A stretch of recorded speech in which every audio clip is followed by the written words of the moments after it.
요한일서 4장 1절부터 6절에 있는 말씀까지입니다.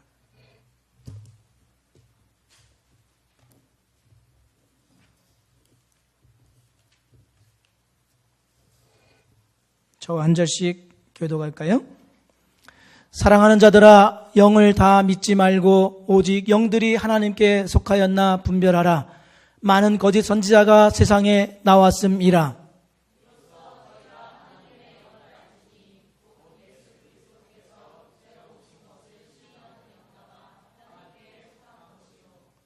예수를 시인하지 아니하는 영마다 하나님께 속한 것이 아니니 이것이 곧 적그리스도의 영이니라. 오리라 한 말을 너희가 들었거니와 지금 벌써 세상에 있느니라.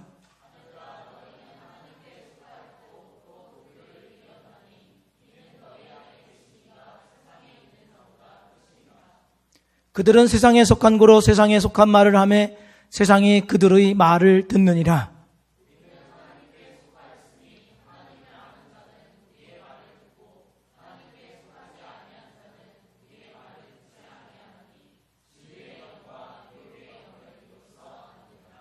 아멘. 다시 한번 우리 양옆과 앞뒤에 있는 분들 마음을 담아서 눈을 보면서 사랑하고 축복합니다. 인사 나누겠습니다.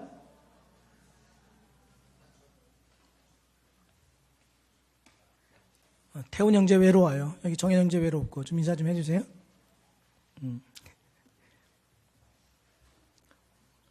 태훈 형제 많이 발전했어요. 예배 시간 잘 지켜서 오고 참 감사해.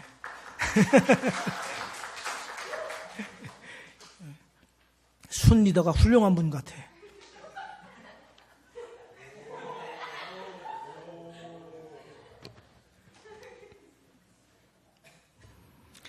(1848년) 제임스 마샬이라는 사람이 지금으로 말하자면 실시간 검색어 1위였습니다. 왜냐하면 그가 캘리포니아 주에서 금광을 발견했기 때문이죠. 많은 사람들이 이 소식을 듣고 너도 나도 몰려들기 시작합니다.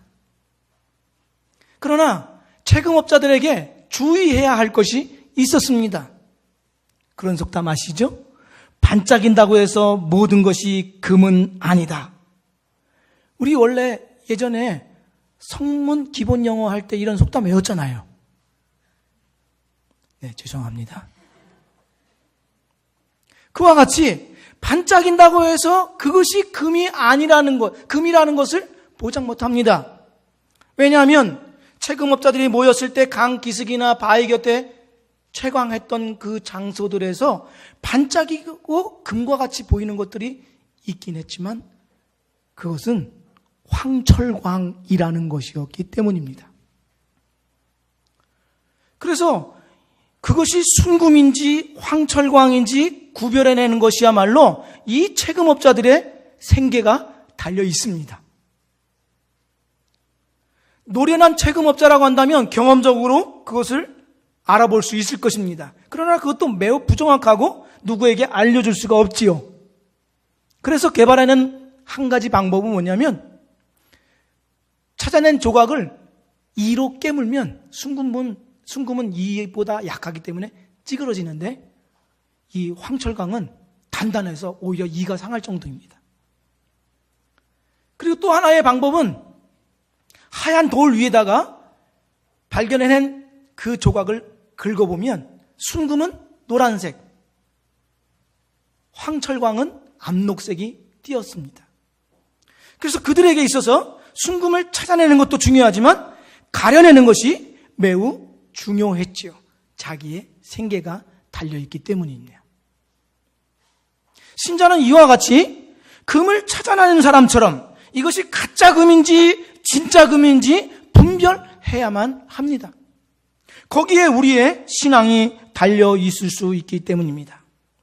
영들이 하나님으로부터 나온 것인지 아니면 하나님으로부터 나오지 않았는데 하나님으로부터 나온 것처럼 꾸미고 있는지 가려내야 한다는 것이죠.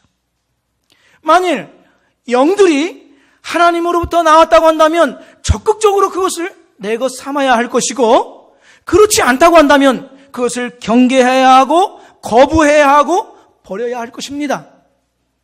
사도 요한이 바로 이 사실에 대해서 이야기합니다.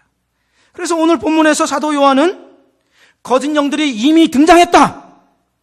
그 영들이 신자를 미혹하는 방법들과 그럴 때 우리 신자는 어떠한 태도를 취해야 하는가에 대해서 말씀해 주고 있습니다. 요한은 이렇게 얘기하지요. 많은 거짓 영과 거짓 선생들이 이미 세상에 나와 있다고 말씀합니다. 함께 읽은 1절 말씀을 보십시오. 사랑하는 자들아, 영을 다 믿지 말고 오직 영들이 하나님께 속하였나 분별하라. 많은 거짓 선지자가 세상에 나왔음이라. 이 세상에는 많은 거짓 선지자들이 나왔고 그 거짓 선지자들의 배후에는 거짓 영이 있다. 이렇게 말씀합니다. 놀랍지 않습니까?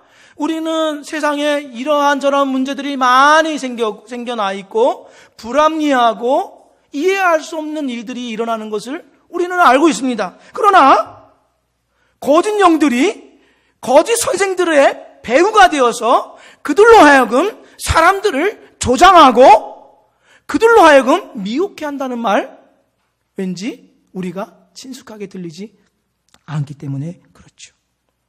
그러나 사도 요한은 이것을 신자는 의식하고 있어야 된다는 것입니다. 많은 거짓 선생들이 세상에 나왔다는 것으로 보아서 그들은 다수를 이루고 있고 그리고 어떠한 막강한 힘을 낼 수 있는 그러한 집단으로 생각됩니다. 결코 만만한 상대가 아니고 무시하여 지나칠 수 있는 그러한 부류가 아니라는 뜻이지요. 그러나 신자가 더욱더 경계해야 하는 이유는 여기에 있습니다. 거짓 영과 거짓 선생들은 그리스도를 부정하는 것이 아니라 그리스도를 왜곡하기 때문입니다. 이 말을 잘 들어보십시오. 그들은 그리스도를 부정하지 않습니다. 그리스도를 왜곡합니다. 왜냐하면 사도 요한은 앞서서 요한일서 2장 19절에 이렇게 말씀하지요. 그들이 우리에게서 나갔으나 우리에게 속하지 아니하였나니 만일 우리에게 속하였더라면 우리와 함께 거하였으려니와 그들이 나간 것은 다 우리에게 속하지 아니함을 나타내려 함이니라. 이 말씀 잘 보십시오. 거짓 선생들에 대해서 뭐라고 표현하고 있습니까? 우리에게서 나간 자들. 여기에 우리라는 말은 사도를 말합니다. 그러니까 거짓 선생들은 사도들과 함께 일정한 시간 보냈고 그들과 더불어 교류가 있었던 자들임을 말하고 있는 것이죠. 섬뜩하죠. 사도 요한만이 아니라 사도 유다까지 이 요한의 주장을 되풀이해서 우리에게 말씀해 줍니다.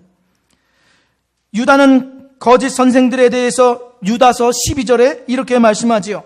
그들은 기탄 없이 너희와 함께 먹으며 너희의 애찬에 암초요 자기 몸만 기르는 목자요. 거짓 선생들에 대해서 이렇게 표현했습니다.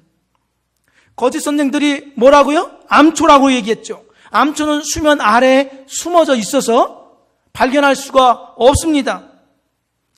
지나가는 배들이 치명적으로 위협을 당할 수 있지만 잠복해 있기 때문에, 숨어 있기 때문에 그 위험성을 미리 감지해내기가 쉽지 않을 수 있습니다. 게다가 사도 유다가 사용한 이 애찬이라는 말은 주님의 성찬식이 있죠. 교회에서 하는 성찬식 이후에 그들끼리 그 성찬식에 뒤따라 나오는 사랑의 식사, 공동 식사, 애찬식 혹은 아가페 이렇게 표현했는데요. 그 식사를 말합니다. 이 거짓 선생들은 성찬식에 뒤따르는 이 애찬식에도 함께 참여했던 자들이다. 이렇게 이야기하고 있습니다.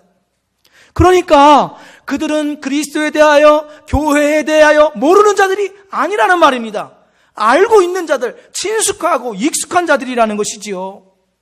그렇기 때문에 사도 요한은 거짓 선생들은 그리스도를 부정하는 것이 아니라 왜곡시킨다 이렇게 얘기하고 있습니다. 잘 알고 있으니까 교묘하게 바꾼다는 것이죠.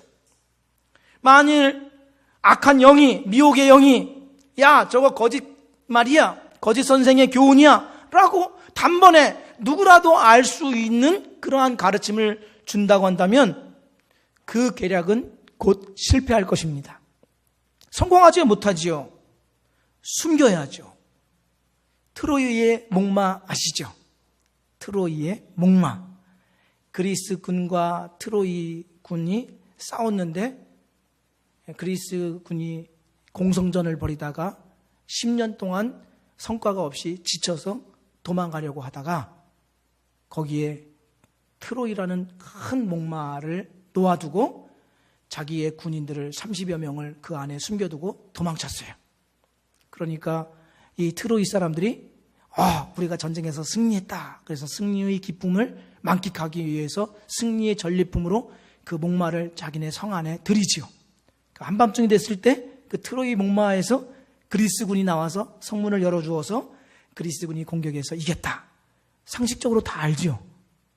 근데 왜 표정은 전혀 처음 들어보는 표정처럼 사람 헷갈리게 그러십니까? 알고 보니까 아군인 줄 알았더니 적군으로 교란시키고 우리 아군을 무너뜨린다는 것이죠. 현대어로 말하자면 엑스맨, 게임으로 말하면 마피아 게임. 자기는 처음부터 끝까지 난 시민이야. 나중에 알고 보니까 마피아. 그런 거죠.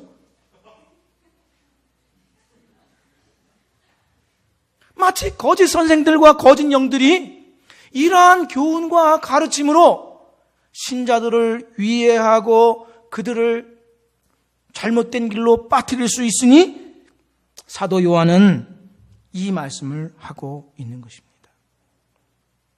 우리가 어떤 일에 속임을 당하거나 사기꾼에게 넘어갔다라고 할 때 그럴 줄 몰랐다고 이야기하죠. 그들이 말하는 전문 용어라든지 출입하는 장소라든지 타고 다니는 차라든지 아니면 옷과 가방 등으로 신뢰를 쌓은 다음에 그 다음에 속여 넘어뜨리죠. 거짓 선지자들이 바로 이렇습니다. 그들의 활동이 이렇다니 너희들은 그럴듯하게 보인다고 해서 외모적으로나 그들이 사용하는 말이나 그들의 행동이 신뢰할 만하다고 해서 그것이 영들이 하나님으로부터 온 조건이 될 수 없다라고 경계하고 있습니다. 이것을 의식해야 된다라고 말씀하시죠. 그러면서 거짓 영들은 강력하게 신자들을 넘어뜨리기 위해서 활동하고 있으니 너희들은 민감하게 주의하여 성령께는 민감하고 악한 영들은 대적하는 담대한 믿음을 가지라고 말씀합니다. 우리가 사도 요한의 이 말씀에 따라서 성령께는 민감하고 악한 영들에 대해서는 담대하게 대적하는 믿음이 있기를 주의 이름으로 축원드립니다. 그러면서 사도 요한은 그 거짓 영들이 어떻게 신자들을 넘어뜨리는지 그 방법에 대해 일러줍니다. 5절 말씀을 보십시오. 5절에 이렇게 기록이 되어 있죠. 그들은 세상에 속한 고로 세상에 속한 말을 하며 세상이 그들의 말을 듣느니라. 이 세상에 속한 말이라는 것은 세상의 가치관이나 혹은 관심사 이런 것들로 그럴듯하게 말함으로써 신뢰를 얻는다 이런 뜻입니다. 이 거짓 선생들은 세상의 말과 같이 들려지게 해서 그래서 그것을 사람들이 듣게 함으로써 더욱 미혹으로 빠지도록 만든다라고 이야기하고 있습니다. 그들의 판단 기준은 더 이상 성경 말씀이 되지 않습니다. 거짓 선지자들은 이렇게 이야기하는 것입니다. 세상 사람들의 가치관을 존중해주고 그리고 그들이 듣고 싶어하는 말을 들려줌으로써 교회도 신자들도 그들에게 위안을 줄 수 있어야 한다. 포용력이 있는 기독교인이 되어야 한다. 이렇게 이야기를 하지요. 이 얘기는 우리가 세상 사람들이 말하는 것은 듣지도 말아야 된다. 이런 뜻이 아닙니다. 이것을 이야기하면 세상의 가치관이나 관심사가 신자의 기준이 될 수 없음을 말하는 것이죠. 제가 어느 한 분과 10여 년 만에 만나서 이야기를 나누게 되었어요. 이야기하는 중에 제가 그런 이야기를 했습니다. 신자라고 한다면 누구나 하나님께 기쁨을 드리는 것이 현재 진행형이 되어야 한다. 미래형이 아니라 현재 진행형이 되어야 한다. 이렇게 이야기했더니 이 말을 들은 이 친구가 그렇게 이야기합니다. 자조적으로 자기는 매우 형편없는 삶이라는 거예요. 내세울 것이 없으니까. 그러면서 하는 이야기가 그동안 자기가 교회 생활을 모태신앙으로 지금까지 생활해왔는데 신앙교육으로 받았던 내용은 있는 사람이 되어야 하나님께 영광을 드릴 수 있다라는 것이었다는 거예요. 있는 사람. 그것이 물질이든 유명세든 아니면 다른 사람에게 내세울 만한 어떤 것, 있는 사람. 그래서 돈을 많이 벌고 유명한 사람이 되고 인류대학에 가고 대기업에 취업하고 해야만 그때서야 하나님께서 영광 받으신다고 하는 이러한 가르침을 받았다는 거예요. 그렇게 직접적으로 얘기하지는 않았겠죠. 그러기 전까지 하나님께 영광 드리는 삶이란 미래형이 되는 거죠. 이렇게 생각한다면 우리는 죽을 때까지 하나님께 영광 드리는 삶이 되지 못해요. 그렇죠? 우리가 유명한 사람도 아니고 우리가 대기업에 다니는 것도 아니고 다른 사람들보다 딱히 그럴듯한 탁월한 재능이 있는 것도 아닙니다. 물질적인 부자도 아닙니다. 그러면 돈을 많이 벌고 인류대학에 들어가고 대기업에 들어가야만 하나님께 더 큰 영광을 드릴 수 있다라고 하는 그 말이 성경 어디에 있습니까? 없습니다. 김두식 교수의 욕망해도 괜찮아 그 책에 이런 내용이 있습니다. 그는 이런 제언을 하죠. 오늘 내가 하는 말 쓰는 글 중에 유명해지고 싶다 또는 잘난 척하고 싶다는 욕망을 지워도 그대로 남아있을 문장이 몇 개나 될까요? 트위터나 페이스북에 올리는 글 중에 은근히 잘난 척하는 거 빼고 나면 몇 개나 남을까요? 한번 세어보십시오. 그런 말을 하지 말고 그런 글을 쓰지 말자는 이야기가 아닙니다. 그런 글을 빼고는 별로 할 얘기가 없는 게 우리 인간들입니다. 이렇게 얘기해요. 이것이 예수 믿지 않는 사람들에게만 해당되는 걸까요? 우리도 뜨끔하죠. 우리는 더 영악하게 유명과 자랑을 내거 삼으려고 했습니다.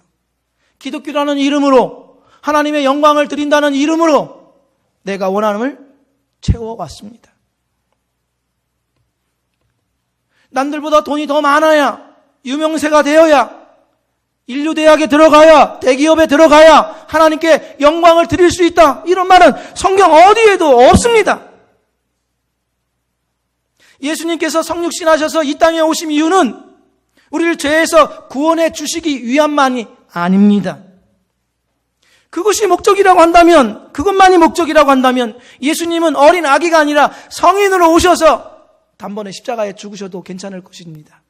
하지만 예수님께서는 아기로 이 땅에 태어나셔서 33년의 반공생애를 사시기까지 자신의 삶을 통해서 보여주시고자 하는 것이 있었습니다. 그것은 예수님의 생애는 하나님을 사랑하고 이웃을 사랑함으로 십자가를 지는 삶이었습니다. 그는 로마 황실에서 태어나지 않으셨습니다. 다만 몇 벌의 옷, 가난한 목수 집안, 머리 둘 곳이 없어서 고난 인생을 사셨습니다.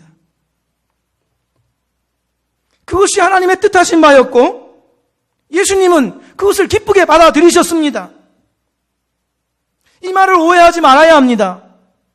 우리는 성공하지도 말아야 되고 돈도 벌지 말아야 되고 대기업에 취업하면 안 되고 대기업 취업하면 교회 문 닫아. 그거 아니라는 거 알지요? 뇌가 있다면. 예수님의 생애는 그것들이 결코 인생의 목적이 될 수 없음을 보여주셨습니다. 우리가 어떤 조건에 또 어떤 상황에 있든지 내가 원했든 원하지 않았던 그 상황에서 우리의 추구하는 내용은 내 뜻, 내 비전, 내 소원, 내 원함이 아니라 하나님의 뜻을 이루어드리는 삶이 되어야 한다 하는 것을 예수님이 보여주셨습니다. 그런 삶이라고 한다면 하나님께서 인정해 주시고 칭찬해 주신다. 상급이 있다. 이렇게 말씀하시죠. 하지만 우리는 하나님의 인정만으로는 허기져 있죠. 허기져 있습니다. 왜? 사람의 인정을 요구하니까. 신자에게 절대 요인이 될 수 없는 것을 절대 요인으로 삼을 때 우리는 신앙적인 허기를 느끼게 됩니다. 그렇다면 우리 신앙의 선배인 존 파이퍼 목사님의 기독교 희락주의에 대해서 한번 들어보십시오.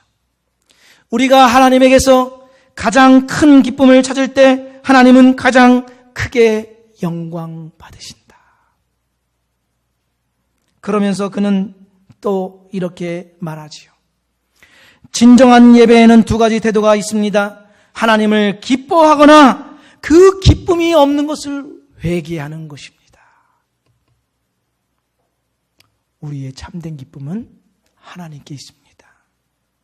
그래야 진정한 인생의 가치를 알게 되죠. 거짓 영들의 꾀임으로 우리의 인생의 목표가 엉뚱한 것에 달려있지 않고 하나님의 뜻을 따라서 사는 기쁨이 충만하기를 축원드립니다. 사도 요한은 거짓 영들이 세상에 이미 나왔다는 것과 그들이 어떻게 미혹하는지 그 방법에 대해서 이야기하면서 거짓 영들의 활동에 신자들은 어떠한 태도, 어떠한 반응을 취해야 할까를 말씀하고 있습니다. 요한은 다시 1절 말씀에 이렇게 말씀하지요. 사랑하는 자들아, 영을 다 믿지 말고 오직 영들이 하나님께 속하였나 분별하라. 분별하라. 악한 영들은 분별력이 떨어지는 사람들을 미혹해 할 수 있는 충분한 능력을 갖고 있습니다. 그들은 예수님의 신성과 인성을 부인하죠. 어떤 사람들은 예수님의 신성을 부인합니다. 또 어떤 자들은 예수님의 인성을 부인합니다. 그러나 예수 그리스도는 한 인격체 안에 두 본성, 신성과 인성을 가지고 계십니다. 그러나 거짓 선생들은 예수님의 신성을 부인하거나 인성을 부인합니다.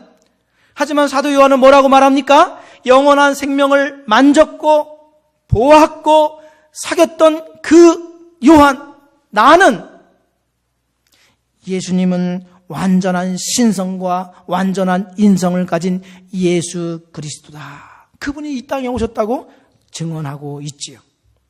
모든 사람은 태어나지요. 그런데 사도 요한의 표현에 의하자면 예수님은 오셨다. 이렇게 말씀하고 있어요. 2절을 함께 읽지는 않았지만 2절을 이렇게 표현해 볼 수 있습니다. 하나님의 영은 이것으로 알지니 곧 예수께서 육체로 오신 그리스도이심을 시인하는 영마다 하나님께 속한 것이요. 이 브룩의 해석을 잘 보십시오. 역사적인 예수와 더불어서 역사적인 예수이면서 육신으로 오신 메시아임을 강조하고 있습니다. 예수님의 신성과 인성을 강조하죠. 왜 이렇게 강조합니까? 예수님의 신성과 인성이 없다고 한다면 죄인들에게는 구원이라는 것이 있을 수가 없습니다. 그러므로 신자들이 영들을 분별하여 경계하고 대적하는 일은 모든 신자들이 꼭 해야만 하는 의무입니다. 4세기경에 알렉산드리아에 아리우스라는 사람이 있었습니다.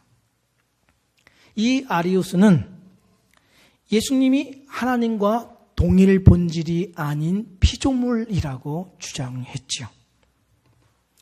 그는 예수님이 하나님으로부터 세상 구원을 위해 양자로 받아들여졌다라고 해서 그의 주장을 양자설이라고 합니다. 그러니까 그가 말하는 예수님은 인간이 도달할 수 있는 최고의 영광스러움에 이른 분이다. 이렇게 이야기한 것이죠. 예수님은 단순한 사람 이상으로 신성이 있고 주님으로서 경배를 받아야 할 뿐이지만 하나님과 같은 분이 아니라 유사 본질의 분이다. 이렇게 주장을 했습니다. 그의 이 주장, 아리우스의 이 주장은 많은 추종자들과 더불어서 태평시대의 로마 제국과 맞물려 있어서 강력한 영향력을 미쳤습니다. 왜냐하면 평화를 지켜내려는 로마 황제조차도 이 아리우스라는 사람을 두둔했기 때문입니다. 그래서 이 아리우스를 따르는 사람들을 아리우스주의 이렇게 얘기합니다. 아리우스주의. 오늘날 이 영향을 받은 이단들이 여호와 증인, 몰몬교, 기타 사이비 기독단체들이 영향을 받았습니다. 예수님의 신성을 부인하거나 혹은 인성을 부인하기 때문이죠. 이 아리우스 이단은 AD 325년 니케아 공의회에서 이단으로 정죄받죠. 정죄받는데 신기하게도 시간이 지나면 지날수록 세력이 약화되는 것이 아니라 더 강력해지기 시작합니다. 그에 대한 반대하는 사람들조차도 우호적으로 변화되지요. 심지어 교계 안에서는 이 아리우스를 교회에 다시 복귀시켜야 한다는 주장이 압도적으로 많았습니다. 온 무리들이 이단을 찾고 환영하는 그런 시대였습니다. 아리우스라는 사람을. 이 아리우스주의, 아리우스가 최절정의 인기를 누리고 있었을 때 그를 가장 강력하게 반대했던 사람이 아타나시우스라는 사람입니다. 이 아타나시우스는 아리우스를 반대하면서 예수님의 신성에 대해서 성경을 들어서 풀어 설명하고 설교해 나아갔죠. 누군가가 이 아타나시우스에게 그렇게 이야기합니다. 전 세계가 너의 주장을 대적하고 있다. 이 말을 합니다. 그러자 그 말을 들은 이 아타나시우스가 그러면 나는 전 세계를 대적하노라. 이렇게 이야기했습니다. 그러면서 성경의 내용을 들어서 아리우스가 철저히 이단임을 증명해 나아갔죠. 그는 이 일을 함으로써 치러야만 하는 대가가 있었습니다. 황제들이 아리우스 이단의 우호적이어서 그로 인하여서 인생에 5번이나 망명생활을 떠돌아다녀야 했습니다. 아타나시우스는 이렇게 기도를 하죠. 불경건이 경건으로 인정되지 못하게 아리우스를 제거하소서. 불경건이 경건으로 인정되지 않도록 아리우스를 제거하소서. 기도하죠. 놀랍게도 아타나시우스에 의하자면 황제와 지지자들에 의해서 많은 추종 세력을 얻었던, 힘을 얻었던 이 이단 아리우스는 자기가 최종적인 승리를 자신하면서 자기의 자랑으로 떠벌리고 다니고, 그리고 스스로 자기에게 면죄를 해줍니다. 자기 스스로가 자기를 면죄해 주죠. 완벽한 승리를 기대하고 있었을 때 급작스럽고 강력한 콜레라가 그를 덮치고 그날 밤 죽어버립니다.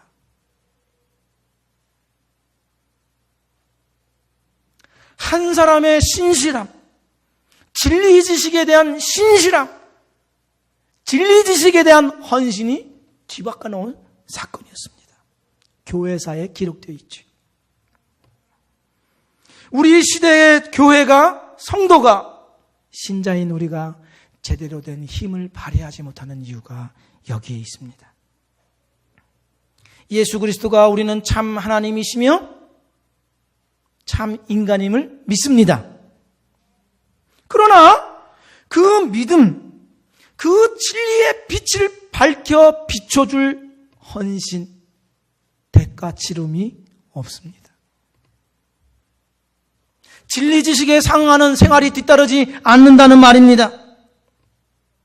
신자들은 다만 이러한 생각을 갖습니다. 내가 예수 믿어서 어떤 손해가 있을까? 내가 하고 싶은 것을 못하게 되면 어떻게 할까? 내게 버거운 것을 맡기면 나는 어떻게 할까? 도망가야지. 이 생각밖에 안 하는 겁니다. 그러니 우리의 생활이 진리의 지식을 알고 있으나 그로 인한 평안과 기쁨을 얻는 것이 아니라 도리어 불안해합니다. 예수님은 불안 유발자입니다. 아니, 너희에게 평안이 있노라 말씀하신 그분이 오히려 너희에게 불안이 있노라 라는 불안 유발자가 되고 있습니다. 세상을 이기신 예수 그리스도의 능력은 어디에 갔나요? 예수 안에만 있는 평안과 기쁨은 누구의 것입니까? 그것은 온데간데 없이 다 사라지고, 예수님이 나에게 힘든 일 시키면 어떻게 하나, 이것으로 우리는 불안에 떨고 있습니다. 예수님은 우리에게 힘든 일 시키는 분이 아닙니다. 평안과 기쁨 주시는 분이십니다. 다만 나의 원함과 소망과 비전 무엇에든 나만 남아있으면 불안한 것입니다. 왜? 나만 보니 크시고 위대하신 주님이 보이지 않는 것이지요. 그러니 악한 영들에 대해서 분별할 수 있는 지혜와 능력이 있을까요? 신자는 그리스도를 섬기도록 부름받은 주님의 종입니다. 신자에게는 예수 그리스도가 중심이며 전부이며 예수 그리스도만 남아야 하는 것입니다. 근데 왜 뭔가 씹은 얼굴입니까? 그럴 때에야 이 악한 영들의 미혹된 진리로 제압당하고 있는 세상 가운데 예수님의 참된 빛과 소망을 전해줄 수가 있는 것입니다. 저와 함께 일어나서 우리 진리 되신 예수 그리스도만 나에게 드러나고 증거되고 그분만 영광되는 삶을 살기로 다시 한번 이 시간 헌신하기를 주의 이름으로 축복드립니다. 기도드리겠습니다.